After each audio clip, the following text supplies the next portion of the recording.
And right out of the gate, boom, the judge is suspicious. Anytime a hearing starts with, "Were you talking to her?" you know someone's morning is about to get significantly worse. To each other in the courtroom. You know I can get video from the court. Quick legal note. No contact orders are not optional suggestions. They're court-mandated walls. And breaking them? Yeah, that's a fast-track ticket back into custody.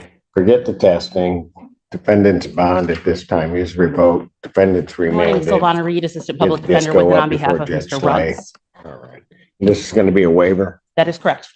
Mr. Ruggs, you signed this examination waiver? Yes, I did, sir. You understand that a preliminary examination is a proceeding where the people would have to show by probable cause that the offense alleged was committed and that you committed it. Yes, sir. And you understand that you'll not have that hearing and that you'll proceed to circuit court for further resolution. Yes, sir.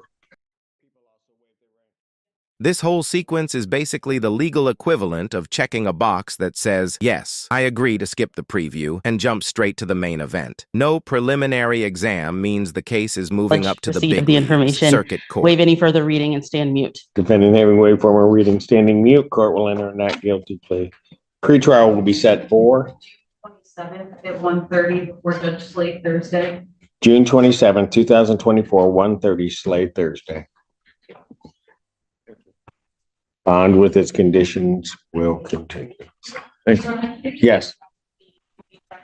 The note in my file from the other APA that you saw in violation you passed today. Yes. The May 17th, 2024 bond violation report. I do. Is there a reason why you were missing? You were testing elsewhere, weren't you? Classic courtroom clash. Defendant says, "No one told me where to go." Court says, "You should have known anyway." Mismatched expectations like this are how violations happen more often than you'd think. What do you think? Miscommunication or avoidance? In Macomb County.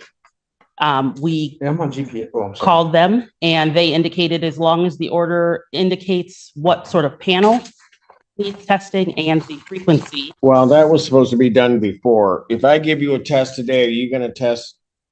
Yeah, the only thing I'm gonna fail for would be marijuana. Your Honor. Why are you using that? Can I speak freely? Yes. Your Honor, I'm gonna be upfront honest with you. I used to have a crack cocaine addiction, and I've come a long way. I've been through a lot, this past few months. I lost my father, my grandmother.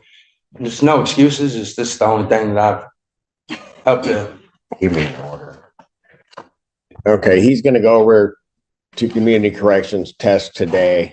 I'll get the results and then I'll determine what his bond will be as he proceeds up, because he's told me what's going to happen, and then we'll figure out. In the meantime, counsel can prepare an order so that he can test in Macomb.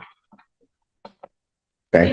And then just to be clear for the record, the waiver is complete and we're only coming back on whether or not they'll be remanded. Pardon? The waiver's all set now? Well, technically, no. Got it. Because technically to retain jurisdiction, but I still have jurisdiction anyway. So he needs to go over and test, and then we'll figure out what we're going to do. Okay.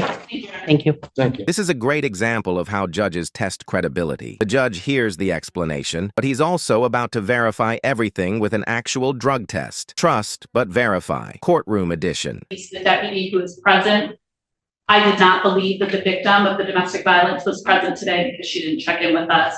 As we were leaving, the deputy let me know that the victim was actually present today with the defendant sitting beside him.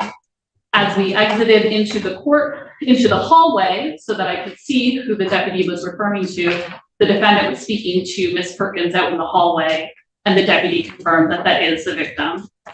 This moment is huge. The defense thought the victim wasn't even present. Then the deputy reveals she was literally sitting next to the defendant. If this were a movie, that's the dramatic twist 10 minutes before everything collapses.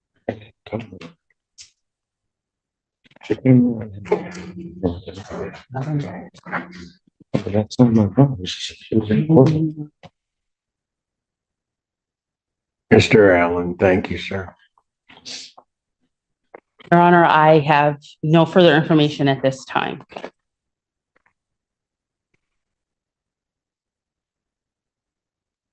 Does he admit to the violation? Your Honor. I speak. If you wish. She wasn't here with me today, Your Honor. Sometimes these hearings remind us life can flip in seconds. One bad choice, one wrong move, and the judge decides your fate.